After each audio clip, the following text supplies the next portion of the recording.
Hello everyone, welcome to today's class. तो आज हम जो टॉपिक कवर करने वाले हैं वो है आपका वैल्यू इनकल्केशन या फिर वैल्यू बेस्ड एजुकेशन भी आप इसे कह सकते हैं।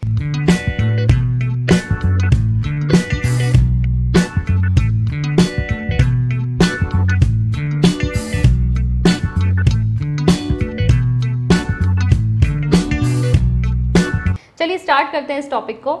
सबसे पहले तो वैल्यू क्या होती है। द वर्ड वैल्यू जो है ये कहाँ से डिराइव हुआ है? ये लैटिन वर्ड वेलीरी से डिराइव हुआ है। ठीक है, कई जगह आपको ये आई नहीं मिलेगा, तो यहाँ पर क्या है VALERE, वेलीरे से डिराइव हुआ है, जिसका मतलब क्या होता है be strong and be word. हम वैल्यू वाली चीज़ किसे कहते हैं? जो हमारे लिए कुछ मायने रखती है, जिसका कुछ मूल्य है ना, उसी को हम वैल्यू कहते हैं। तो यहाँ पर वैल्यू का मतलब क्या है? जो मजबूत है या फिर जिसपे कुछ उसके मायने हैं, कुछ वो किसी चीज़ के लायक है। ठीक है, ये चीज़ें हिंदी में भी लिखी हुई हैं। They serve as guiding principles. Values क्या होती हैं? मूल्य क्या होते हैं? जो हमारे जीवन में हमारे लिए गाइडिंग प्रिंसिपल्स का काम करते हैं। हम अपना जीवन किसके हिसाब से जीते हैं? अपने मूल्यों के हिसाब से जीते हैं, अपने सिद्धांतों के हिसाब से जीते हैं। ठीक है, they are part of the philosophy of a nation and the educational system. हमारे पूरे राष्ट्र में भी, हमारे पूरे देश में भी एक वैल्यू सिस्टम फॉलो होता है। ठीक है, जैसे डेमोक्रेसी हो गई, सेक्युलरिज्म हो गया, फ्रेटर्निटी हो गई, ये सारे हमारे प्रियम्बल में भी लिखे हुए हैं। ये वाली वैल्यूज़ जो हैं ये हमारे देश की भी वैल्यूज़ हैं। हम इन्हीं वैल्यूज़ के ऊपर चलते हैं और हमारा एजुकेशनल सिस्टम भी जो है इन वैल्यूज़ के ऊपर चलता है। तो वैल्यू जो है ना सिर्फ एक पर्टिकुलर पर्सन के जो जीवन या लाइफस्टाइल है उसको गाइड करती है, बल्कि एक राष्ट्र, एक एजुकेशन सिस्टम भी अपना एक वैल्यू सिस्टम रखता है। कुछ डेफिनेशंस देखेंगे यहाँ पर। जॉन जे कहने की एक डेफिनेशन है, मूल्य वे आदर्श, विश्वास या मानक है जिन्हें समाज या समाज के अधिकांश सदस्य ग्रहण किए होते हैं। अब देखो, एक पर्टिकुलर सोसाइटी में अगर एक वैल्यू सिस्टम फॉलो होता है तो उसके ज़्यादातर सदस्य, ठीक है, ऑलमोस्ट सभी सदस्य आप कह सकते हैं, उस वैल्यू सिस्टम को फॉलो करेंगे। जैसे कि हमारे देश में डेमोक्रेसी है, बोलने का अधिकार है, तो डेमोक्रेसी हर जगह फॉलो होती है। लोकतंत्र है, सबके पास बोलने का अधिकार है, तो सबके लिए वो समान है। ठीक है, अब ऐसा लेकिन नहीं है कि कोई व्यक्ति इसके अगेंस्ट नहीं जाएगा। बहुत सारे जो व्यक्ति होते हैं इन वैल्यू सिस्टम के अगेंस्ट भी जाते हैं, जिन्हें हम क्या कहते हैं, फिर वो एंटी सोशल एलिमेंट्स होते हैं। लेकिन मोस्ट ऑफ द पीपल जो है या most of the members of a society इस वैल्यू सिस्टम को जरूर फॉलो करेंगे। फिर देखिए, ऑकबर्न के अनुसार क्या है? मूल्य वह है जो मानव इच्छाओं की तुष्टि करते हैं। कोई चीज़, जैसा कि मैंने कहा, हमारे लिए वैल्यू कब रखती है? जब वो हमें किसी तरह का सेटिस्फैक्शन दे रही है। आपको भूख लगी है, आपके सामने खाना आ जाए, वो आपके लिए बहुत मूल्यवान होगा। क्यों? क्योंकि उसकी एक वैल्यू है, वो आपको सेटिस्फैक्शन देगा, आपको भूख इतनी लगी हुई है। या अगर मान लो मेरी कोई और इच्छा है, मैं चाहती हूँ मेरे पास गाड़ी हो, तो वो गाड़ी अगर मेरे पास आ जाए तो वो मेरे लिए क्या हो जाएगी? वो चीज़ मेरे लिए वैल्यूबल हो जाएगी। तो वैल्यू क्या होती है? मूल्य वह है जो मानव इच्छाओं की तुष्टि करता है। जेम्स वर्ड के अनुसार इच्छा का स्वयं कोई मूल्य नहीं है, मूल्य इच्छा को तुष्ट करने वाली वस्तु है। ठीक है, मेरे पास कोई मेरी इच्छा है, उसका कोई मूल्य नहीं, लेकिन उसको जो तुष्ट करेगा, उसे जो सेटिस्फाई करेगा, वो मेरे लिए बहुत वैल्यूबल हो जाएगा। जैसे मैंने भूख का एग्जांपल दिया ना, भूख का कोई वैल्यू थोड़ी है, लेकिन अगर मेरे सामने खाना आ जाए जो मेरी भूख को शांत कर सकता है, वो मेरे लिए बहुत ही मूल्यवान हो जाएगा। इच्छा की पूर्ति से सुख होता है, अतः सुखानुभूति में मूल्य की अनुभूति होती है। यही सारी इंग्लिश में भी आपके सामने डेफिनेशंस लिखी हुई हैं। अब आते हैं कुछ जो इंपॉर्टेंट पॉइंट्स हैं। अब देखो, मीनिंग ऑफ वैल्यू। तो मीनिंग ऑफ वैल्यू आप हर तरीके से अलग अलग एस्पेक्ट में देखो। सबसे पहले अगर हम साइकोलॉजिकल मीनिंग देखें तो हर कोई ऐसी चीज़ जो मेरी डिज़ायर्स को, मेरी इच्छाओं को सेटिस्फाई कर रही है, मुझे संतुष्टि दे रही है। कैसा संतुष्टि दे रही है? संतुष्टि एक मानसिक प्रक्रिया है, ठीक है, जो मुझे साइकोलॉजिकल बेनिफिट दे रही है। तो साइकोलॉजिकली अगर मीनिंग देखें, अगर मनोवैज्ञानिक अर्थ देखें, तो कोई भी चीज़ जो मुझे संतुष्टि प्रदान कर रही है वो क्या हो जाएगी? वैल्यू। फिर बायोलॉजिकल मीनिंग देखें तो यहाँ पर कोई भी ऐसी एक्टिविटी जो मुझे जीवन को जीने में हेल्प कर रही है। जैसे मैंने भूख का एग्जांपल दिया ना, बायोलॉजिकल में क्या आ जाएगा? जो मेरे फिजिकली, मेरे शारीरिक आवश्यकताओं की पूर्ति कर रही है, वो चीज़ मेरे लिए वैल्यू होगी, बायोलॉजिकल वैल्यू वो होगी। ठीक है, बायोलॉजिकली अगर मैं इसका मीनिंग देखूँ तो। फिर देखिए, अगर मैं एथिकल मीनिंग देखूँ, एथिकल मीनिंग अगर हम देखें तो ऑल दोज थिंग्स और activities are valuable which help in making our soul perfect. हर वो चीज़ जो मेरी आत्मा को परफेक्ट बनाने में हेल्प कर रही है, वो एथिक्स, वो एथिकल वैल्यू हो जाएगी। ठीक है, जैसे कि सच बोलना चाहिए, और जैसे कि हमेशा हमें ईश्वर के ऊपर विश्वास रखना चाहिए, या ईश्वर की भक्ति में अगर हमें रहना है तो हमारे लिए अलग अलग वैल्यू सिस्टम्स बनाए गए कि आपको क्या क्या चीज़ें फॉलो करनी चाहिए। जैसे सतोगुण, रजोगुण, तमोगुण वगैरह होते हैं, तो हमें सद्गुण अपने अंदर अपनाने चाहिए। ये सब क्या है, ये एथिकल मीनिंग है, ठीक है। हार्ड वर्किंग होना चाहिए, ट्रुथ बोलना चाहिए, तो ये सारी चीज़ें क्या है आपकी एथिकल मीनिंग में आ जाएंगी। ऐसे ही अगर हम फिलोसफिकल मीनिंग की बात करें तो value signifies neither a thing nor an individual but a thought or a point of view. Value क्या हुई फिलोसफिकल, अगर हम दार्शनिक अंदाज में बात करें तो मूल्य तो एक पॉइंट ऑफ व्यू है कि मैं इस चीज़ को फॉलो करती हूँ, तो मेरा एक जो नैतिक सिद्धांत कह लीजिए हो जाएगा, या एक सिद्धांत जो मैं फॉलो करती हूँ अपने जीवन को जीने के लिए, वो मेरा पॉइंट ऑफ व्यू क्या होगा, वो वैल्यू होगी फिलोसफिकल पॉइंट ऑफ व्यू से, ठीक है। अब असेंशियल कंपोनेंट्स देखो, असेंशियल कंपोनेंट्स ऑफ वैल्यू क्या हो जाएंगे, कॉग्निटिव एस्पेक्ट है इसका, थॉट। वैल्यू के बारे में क्या करेंगे, हम सोचेंगे, हमारे दिमाग में जो है अगर सच बोलना है तो सच बोलने का थॉट मेरे प्रोसेस जो है मेरे दिमाग में एकदम क्लियर होना चाहिए। कॉग्निटिव एस्पेक्ट इसका यही हो जाएगा। अफेक्टिव एस्पेक्ट, मैं हर चीज़ को फील करूं, ठीक है, फील करूं, possess strong emotional bound with the idea, यानी कि सच बोलना पता बहुत सारे लोगों को होता है, लेकिन फिर भी तो बहुत सारे लोग नहीं बोलते। वो जानते हैं ना कि सच्चाई एक अच्छी चीज़ है, सत्य पे रहना चाहिए, लेकिन बहुत सारे लोग उसको नहीं फॉलो करते क्योंकि वो उससे इमोशनली कनेक्ट नहीं करते। उनको कोई फर्क नहीं पड़ता अगर वो दो चार लोगों से झूठ बोल दें, तो इमोशनली अगर आप कनेक्ट नहीं करोगे तो वो वैल्यू आपके लिए बेकार है, आप वो वैल्यू को फॉलो नहीं करोगे। साइकोमोटर एस्पेक्ट क्या होगा, पहले मैंने इसके बारे में सोचा, मैंने इसके बारे में फील किया, अब मैं उसे अपने व्यवहार में ले आऊंगी, तो ये क्या है इसका साइकोमोटर एस्पेक्ट। नीड क्या है, क्यों ज़रूरत है मूल्य शिक्षा की, ये जो वैल्यू सिस्टम की हम बात कर रहे हैं, वैल्यूज़ की हम बात कर रहे हैं, ये क्यों इनकलकेट करने की ज़रूरत है बच्चों के अंदर। तो मेन कॉजेज़ क्या है, मॉरल डिजनरेशन, आजकल जो नैतिक पतन होता जा रहा है, ये वैल्यू सिस्टम देने की ज़रूरत इसलिए, बताने की ज़रूरत इसलिए है क्योंकि बच्चे जो हैं आजकल इन वैल्यूज़ से बिल्कुल ही दूर हो गए। नैतिक पतन जो समाज का होता जा रहा है वो क्यों हो रहा है, lack of respect for the sanctity of human life, इंसानियत की कदर ही नहीं है लोगों को लग ही नहीं रहा है कि हमारे किसी कार्य से सामने वाले को दुख भी हो सकता है। फिर breakdown of parental control of children in family, कहीं ना कहीं माता पिता का जो एक कंट्रोल, एक नियंत्रण था बच्चों के ऊपर, वो कम होता जा रहा है। पहले तो बच्चे कितनी सारी चीज़ें सुन लेते थे, हमने अपने टाइम में कितनी मार खा रखी है, आज बच्चे को हाथ लगा दो बच्चा वहीं पे बिफर पड़ता है। फिर देखिए lack of respect for authority, बच्चों के अंदर अपने से बड़ों के प्रति, अथॉरिटी के प्रति किसी तरह का सम्मान नहीं रह गया। क्राइम और करप्शन बढ़ चुका है, अल्कोहल और ड्रग्स वगैरह का जो यूज़ है कितना बढ़ चुका है, विमेन को अब्यूज़ किया जा रहा है, बच्चों को अब्यूज़ किया जा रहा है, जो कि क्या है सोसाइटी का एक वल्नरेबल मेंबर्स है, मतलब उनके साथ दुर्व्यवहार हो रहा है, जो कि समाज का एक कमज़ोर सदस्य आप कह लीजिए है। Lack of respect for other people and property, यहाँ पर दूसरों के प्रति सम्मान नहीं है, दूसरों की प्रॉपर्टी यानी कि दूसरों की चीज़ों के प्रति कोई सम्मान नहीं है। फिर देखिए अदर रीजंस क्या है, to teach the values of the culture and society, यहाँ पर क्या अन्य कारण है, अभी तो हमने नैतिक पतन की बात की, लेकिन अगर हमें अपनी संस्कृति और समाज के मूल्यों को सिखाना है तो हमें क्या करना पड़ेगा, बच्चों को वैल्यू एजुकेशन देनी पड़ेगी। To enable them to distinguish between right and wrong, बच्चों को सही और गलत भी तो बताना पड़ेगा कि सही क्या है गलत क्या है, उसके लिए बच्चों को मूल्य शिक्षा देना आवश्यक है। To form the conscience of youngsters, जो यंगस्टर्स हैं हमारे एडोलेसेंट एज कह लीजिए या जवान जो बच्चे हैं, उनका जो है कंसाइंस, उनकी चेतना अंदर से जगे, ठीक है, वो क्या करें, युवाओं के अंदर क्या विवेक जो है उसे जगाना है। To continue the traditions of the society, जो सोसाइटी में समाज में जो हमारी रीतियाँ चली आ रही हैं उनको अगर हमें आगे बढ़ाना है तो उनकी वैल्यू जो है बच्चों को बतानी पड़ेगी।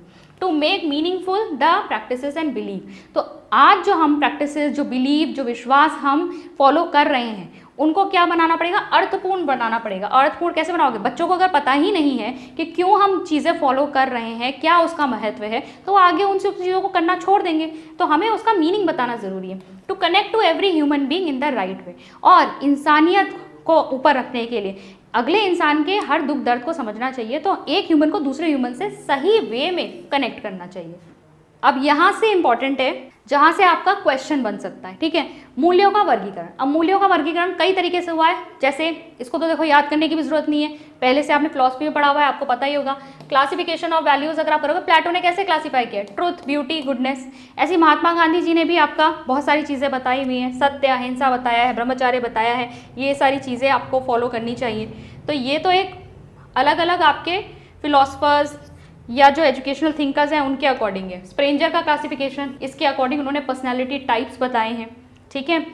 यहाँ से इंपॉर्टेंट है, देखो मॉडर्न क्लासिफिकेशन। तो मॉडर्न क्लासिफिकेशन क्या है, ब्रूबेकर ने कहा है एक तो होती है आपकी इमीडिएट वैल्यू, एक होती है आपकी रिमोट वैल्यूज, ठीक है। इमीडिएट वैल्यूज कौन सी हुई, तत्कालिक मूल्य, वे मूल्य जो किसी व्यक्ति की जैविक और मनोवैज्ञानिक आवश्यकताओं को पूरा करते हैं, जो अभी जरूरी हैं, मेरे लिए आज अभी इसी वक्त आवश्यकता है जिसकी मुझे अपनी शारीरिक ज़रूरतों को पूरा करने की, जैसे भूख का एग्जांपल मैंने लिया था। तो ऐसी ज़रूरत, ऐसी वैल्यूज जो मेरी बायोलॉजिकल या मेरी साइकोलॉजिकल नीड्स को सेटिस्फाई कर रही हैं, वो वैल्यूज़ क्या होंगी, इमीडिएट वैल्यू, जिनकी मुझे अभी ज़रूरत है ताकि मैं आगे जी सकूँ। और दूरस्थ मूल्य क्या हो जाएंगे, ये ऐसे काम है जो मुझे सोच समझ के मैं कर सकती हूँ, आने वाले समय में क्या है मुझे इसकी ज़रूरत पड़ेगी, अपने कार्यों में मुझे ये सारी चीज़ें यूज़ करने की, ये सारी वैल्यूज़ यूज़ करने की ज़रूरत पड़ेगी, तो मैं इस पर तर्कपूर्ण रूप से निर्णय ले सकती हूँ, ठीक है। फिर होती है आपकी इंस्ट्रूमेंटल और एक्सट्रिंसिक वैल्यूज़, जिन्हें हम क्या कहते हैं, साधन या बाह्य मूल्य। इंस्ट्रूमेंटल, इंस्ट्रूमेंट क्या होता है, उपकरण या टूल। तो टूल क्या होता है, किसी और काम को करने के काम आता है ना। तो इंस्ट्रूमेंटल वैल्यूज क्या हुई, ये ऐसी वैल्यूज हैं जो मुझे किसी और वैल्यू को प्राप्त करने के काम में आ रही, मतलब मैं कोई और लक्ष्य जो है वो प्राप्त करना चाहती हूँ, उसको प्राप्त करने में जो मूल मुझे काम आ रहे हैं वो इंस्ट्रूमेंटल वैल्यूज हो गई, ठीक है। इनको हम एक्सट्रिंसिक वैल्यूज, बाह्य वैल्यूज भी कहते हैं। जैसे एग्जांपल देखो यहाँ पर लिया गया है कि अगर कोई बच्चा जो है इंजीनियर बनना चाहता है, तो आज उसकी ज़रूरत क्या है, ठीक है, उसका लक्ष्य अभी इंजीनियर बनना है, तो इसके लिए उसे ज़रूरत क्या है कि वो फिजिक्स और मैथ्स में बहुत अच्छा करके दिखाए। तो उसके लिए उसकी वैल्यू हो गई ना, वो मूल्यवान हो गया। किन सब्जेक्ट्स का, गणित और विज्ञान, उसके लिए वैल्यूएबल हो गया। तो ये इंस्ट्रूमेंटल वैल्यू हो गई। इंस्ट्रूमेंटल वैल्यू क्या है, ये अगर उपकरण होगा, उसके लिए अगर इन दोनों में अच्छा कर लिया तो ये इंजीनियर के लिए क्वालिफाई कर सकता है, इंजीनियरिंग एग्जाम को, ठीक है। तो ये क्या हुए, इंस्ट्रूमेंटल वैल्यूज। ये देखिए पर्सनल वैल्यूज भी होते हैं, मतलब ये सब्जेक्टिव होते हैं, व्यक्तिगत होते हैं। ये डिपेंड कर रहा है कि मैं क्या चाहती हूँ, कौन से लक्ष्य को पूरा करना चाहती हूँ, उसके लिए मेरे लिए जो इंपॉर्टेंट है वो मेरे लिए क्या होगी, इंस्ट्रूमेंटल वैल्यू, ठीक है। और दूसरी होती है इंट्रिंसिक वैल्यू, आंतरिक मूल्य। इंट्रिंसिक वैल्यू क्या हुई, ये एंड है अपने आप में, ये तो टेम्परेरी है। ये क्या है, अभी मुझे इसके लिए ज़रूरत है, जब मेरी ये ज़रूरत पूरी हो जाएगी तो इसका मूल्य खत्म। लेकिन ये क्या है, intrinsic values, permanent ultimate values, जैसे सच बोलना, हार्डवर्क करना, ठीक है, ये सब क्या है, इंट्रिंसिक वैल्यूज हैं। हमेशा क्या है, ऑनेस्टी, ईमानदारी दिखाना, ये हमेशा ऐसी ही रहेंगी, परमानेंट वैल्यूज हैं, ये कभी मिट नहीं सकती या समय के साथ बदल नहीं सकती। ये ऐसे ट्रुथ्स हैं जो हमें आगे तक फॉलो करने ही पड़ेंगी। These are called intrinsic values. इसके अलावा आपके एक और होते हैं innate values and acquired values. Innate values को आप क्या कहोगे, जन्मजात, ठीक है, जो बाय बर्थ हमारे अंदर प्रेजेंट होते हैं। तो बहुत सारे वर्च्यूज, बहुत सारे गुण ऐसे हैं जो बाय बर्थ हमारे अंदर प्रेजेंट होते हैं। प्रेम, शांति, हैप्पीनेस। बाय बर्थ तो इंसान अच्छा ही होता है ना, सुख चाहता है, खुशी चाहता है, दूसरों के साथ प्रेम से रहना चाहता है। तो ये कुछ ऐसी वैल्यूज हैं जो हमारे अंदर बाय बर्थ प्रेजेंट होती हैं। एक्वायर्ड वैल्यूज क्या होती है, जो हम अपने लाइफ टाइम में बाहर से बाद में अर्जित करते हैं, ठीक है। जैसे एनवायरनमेंट के प्रति हमें अपना सचेत रहना चाहिए, ड्रेस क्या पहननी है, कल्चर हमारे कैसे होने चाहिए, कौन सी हम ट्रेडिशंस को फॉलो करेंगे। आप देखो समय समय पे लोग जो है अपना धर्मांतरण भी करते रहते हैं, क्यों, क्योंकि उनको उस चीज़ में ज़्यादा वैल्यू लग रही होती है। तो वो एक एक्वायर्ड वैल्यू हो गई। एक्वायर्ड वैल्यू क्या हो गई, अर्जित, ठीक है, अर्जित। तो कुछ वैल्यूज होती है जन्मजात, जो बाय बर्थ प्रेजेंट है। अर्जित मतलब लाइफ टाइम में हम उसे एक्वायर करते हैं। ये हिंदी में भी आप देख सकते हो। अब हम एक बेसिक कैटेगराइजेशन पढ़ लेते हैं, जैसे मैंने आपको अलग अलग बता दिए। अब देखो बेसिक कैटेगराइजेशन।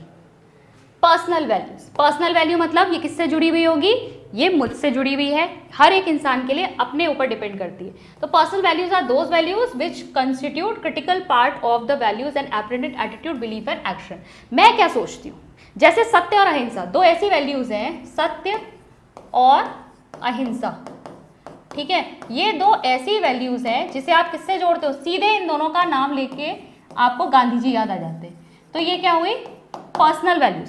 पर्सनली तो अपने लाइफ में इन चीज़ों को फॉलो करते ही थे और कहते भी थे दूसरों से कि आपको ये चीज़ें फॉलो करनी चाहिए। तो ये पर्सनल वैल्यू हो गई, ठीक है। फिर है सोशल वैल्यूज। सोशल वैल्यूज क्या हो गई, जब आप अपने जो आपका ग्रुप या जो समाज है जिसका आप हिस्सा हो, उसके इंटरेस्ट को ज़्यादा सामने रखते हो। ये आपके लिए वैल्यूएबल नहीं है, सिर्फ आपके लिए वैल्यूएबल नहीं है, ये पूरे समाज के लिए ज़रूरी है। जैसे इक्वलिटी, समानता होनी चाहिए, जस्टिस होना चाहिए, न्याय होना चाहिए, लिबर्टी मिलनी चाहिए, फ्रीडम, आज़ादी मिलनी चाहिए, नेशनल प्राइड, ठीक है, ये सारी कैसी हैं, सोशल वैल्यूज़। फिर आती हैं पॉलिटिकल वैल्यूज़। पॉलिटिकल वैल्यूज़ यानी राजनीतिक मूल्य। राजनीतिक मूल्य में क्या आएगा, जैसे डेमोक्रेसी, ठीक है, लोकतंत्र, वेलफेयर, जन कल्याण, ये सारी क्या है, डेमोक्रेटिक वैल्यूज़ हैं। फिर इकोनॉमिक वैल्यूज़ क्या होंगी, इकोनॉमिक वैल्यूज़ में आपकी जो पैसों से जुड़ी हुई है, इकोनॉमिक वैल्यूज़ अराउंड मनी, ये मनी के अराउंड घूमती हैं, जैसे कि हमें अपने टैक्सेस पे करने चाहिए, प्रॉपर्टी ओनरशिप जो है अगर हमारे पास है तो हमें उससे रिलेटेड जितनी भी चीज़ें फॉर्मेलिटीज़ हैं उन्हें पूरा करना चाहिए। Balance of supply and demand, ये जो लोग कर लेते हैं ना कभी बीच में क्या करते हैं, जैसे प्याज वगैरह या इन सबको ज़बरदस्ती जो है इनकी एक आर्टिफिशियल डिमांड क्रिएट कर देते हैं, एक कमी क्रिएट कर देते हैं पहले कि मतलब ये कम है, उसके बाद उसकी प्राइस बढ़ जाती है, ठीक है। तो ये क्या है, ये इकोनॉमिक वैल्यू में नहीं आएगा, मतलब कहने का है ये गलत कर रहे हैं। अगर वो इकोनॉमिक वैल्यू उसके अंदर होगी तो वो एक बैलेंस बना के रखेगा सप्लाई और डिमांड में, भी जितने लोगों को ज़रूरत है उतनी ही सप्लाई भी यहाँ पर है, और अननेसेसरी लोगों से उसमें क्या ना लिया जाए, पैसा ना लिया जाए। फिर रिलीजियस वैल्यूज़, रिलीजियस वैल्यूज़ में क्या आ जाएगा, spiritual in nature and includes believe in how we should live. तो धर्म से जुड़े हुए जितने भी आपके वैल्यूज़ होंगे, मूल्य होंगे, वो आपके रिलीजियस वैल्यूज़ में आ जाएंगे। ये देखेंगे आप, हिंदी में भी लिखे हुए हैं आपके, ठीक है, ये हिंदी में भी है।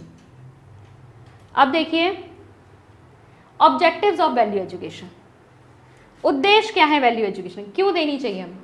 तो full development of child's personality in its physical, mental, emotional and spiritual aspect. तो शिक्षा का काम क्या है, हर एस्पेक्ट में बच्चे का डेवलपमेंट करना है, सिर्फ फिजिकली या आप उसे एजुकेशनल वैल्यू नहीं दे रहे हो, आप उसे क्या कर रहे हो, आप मानसिक रूप से, भावनात्मक रूप से और स्पिरिचुअल रूप से भी आप उसका डेवलपमेंट कर रहे हो। तो इसके लिए बहुत ज़्यादा ज़रूरी है, आध्यात्मिक रूप से भी विकास करना है उसका। Inculcation of good manners and responsibility and cooperative citizenship, इससे क्या आएगा, मूल्य शिक्षा से आप क्या आएगा, बच्चों के अंदर कौन कौन सी वैल्यूज इंस्टिल करोगे, अच्छे संस्कार डालोगे, बच्चों के अंदर उत्तरदायित्व की भावना आएगी, सहयोग की भावना आएगी, बच्चे एक दूसरे की सहायता करेंगे, नागरिकता का विकास होगा। फिर देखिए developing respect for individual and society, इससे क्या होगा, अगर ये वैल्यू एजुकेशन हम बच्चों को देंगे तो व्यक्ति के प्रति और समाज के प्रति जो है एक आदर की भावना बच्चों के अंदर जगेगी। Inculcating a spirit of patriotism and national integration, देश के प्रति देश प्रेम, ठीक है, देश प्रेम की भावना बच्चों के अंदर जगेगी, और साथ ही साथ नेशनल इंटीग्रेशन मतलब एक राष्ट्र एकीकरण की जो भावना है वो बच्चों के अंदर आएगी कि हम सब एक देश में रहते हैं, हम सब एक हैं। फिर है developing a democratic way of thinking and living, तो लोकतांत्रिक रूप से जीने और सोचने का तरीका ये डेवलप करेंगे पॉलिटिकल वैल्यूज अगर आप दोगे तो। फिर देखिए विभिन्न धार्मिक आस्थाओं के प्रति सहिष्णुता और समझ विकसित करेगी। जब आप अलग अलग तरह के कल्चर्स वगैरह की नॉलेज बच्चों को दोगे, सबके प्रति रिस्पेक्ट करना सिखाओगे, सबको एक ही क्लास में बिठाकर आप आराम से पढ़ा रहे हो, तो क्या होगा, उनका अलग अलग धर्मों के प्रति भी बच्चा जो है वो सेक्युलर बनता है, और साथ ही साथ क्या होगा, उनके प्रति एक समझ विकसित करता है।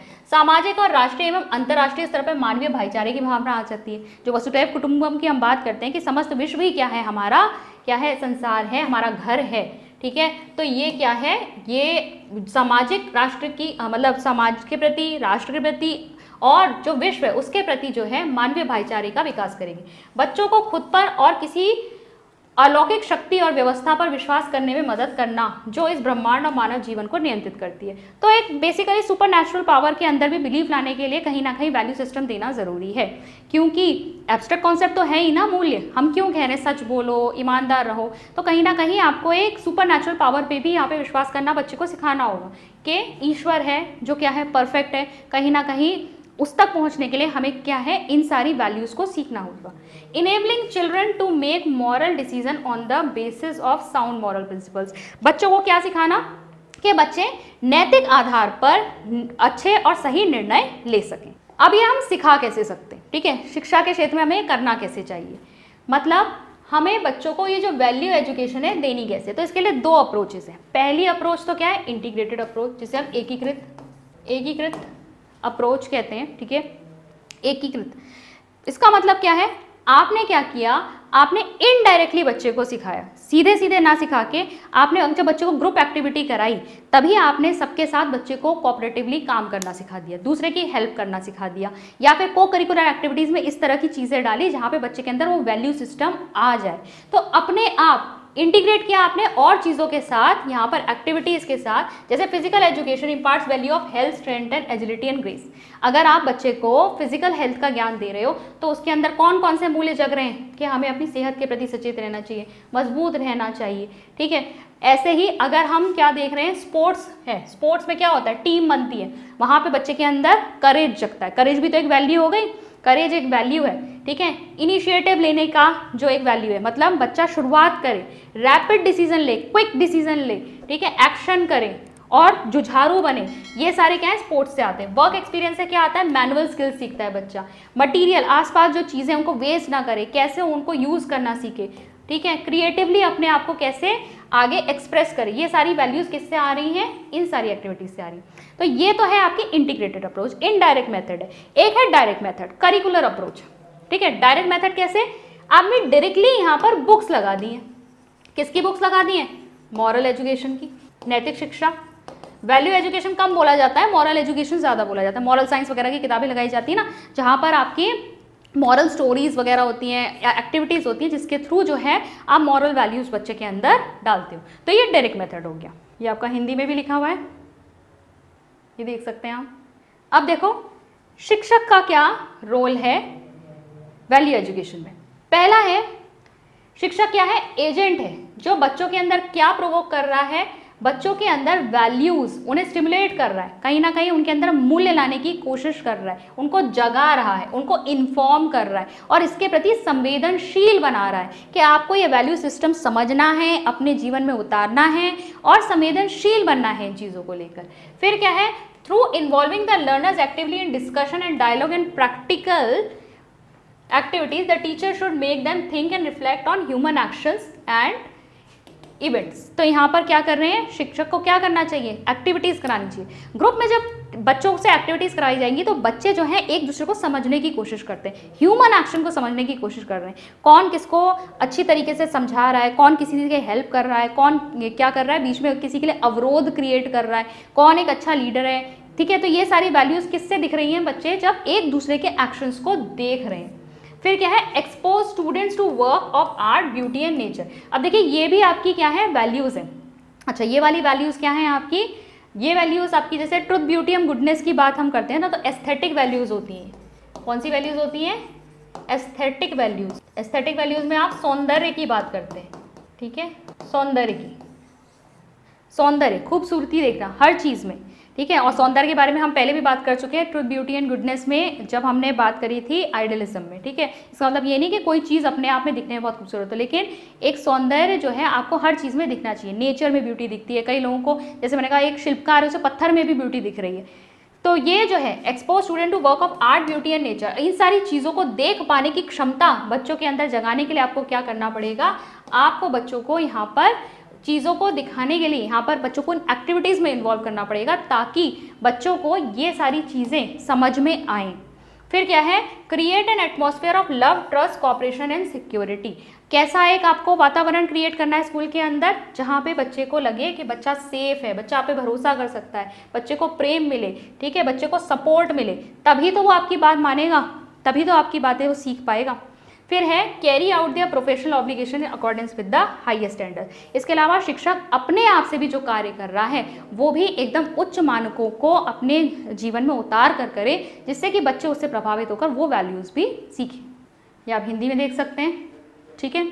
अब सोर्सेज क्या होते हैं, कहाँ से सीखेंगे बच्चे मूल्य, कल्चर से, अपनी संस्कृति से हम वैल्यूज सीखते हैं, रिलीजन से, धर्म से सीखते हैं, सोसाइटी, समाज से सीखते हैं, ठीक है। यहाँ भी देख लीजिए, जीवन के सिद्धांतों से सीखते हैं, राजनीति से सीखते हैं, दर्शन से सीखते हैं, साहित्य से सीखते हैं, विज्ञान से साइंटिफिक वैल्यूज आती हैं, साइंटिफिक एटीट्यूड डेवलप होता है। तो ये सारी चीज़ें जो हैं सोर्सेज हैं। अब है कंट्रीब्यूशन ऑफ एजुकेशनल वैल्यूज। भाई जब आप बच्चे को शिक्षा दे रहे हो तो शिक्षा भी तो अपने आप में एक मूल्य ही है। एजुकेशनल वैल्यू जो है वो किस तरीके से बच्चे को हेल्प करती है अपने एज एन इंडिविजुअल और एक सामाजिक जीवन।